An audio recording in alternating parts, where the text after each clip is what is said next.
সুমন দীর্ঘ ৫ বছর পর দেশে ফিরছে। সে সৌদি আরব থেকে এয়ারপোর্টে গিয়ে প্লেনে উঠে দেশে এসে নামলো। সেখান থেকে তার বাসা বাংলাদেশের একদম শেষ প্রান্তে বলা চলে, পঞ্চগড়ের একটি গভীর গ্রামে।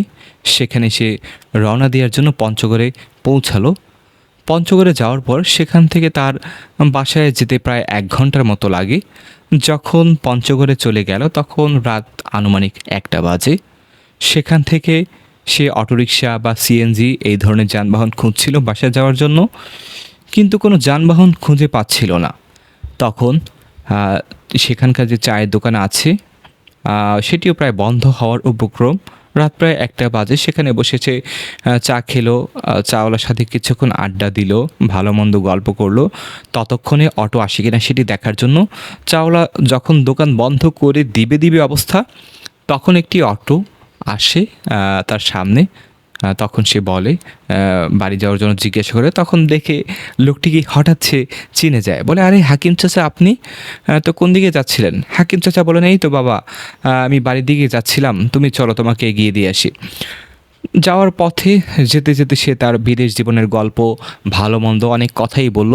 কথা বলতে বলতে শেষ পর্যায়ে যখন বাড়ির কাছে বাড়ির উঠোনে নামিয়ে দিল, নামিয়ে দেওয়ার পর হাকিম চাচাকে টাকা দিতে চাইলে হাকিম চাচা টাকা নিতে অস্বীকৃতি জানালো।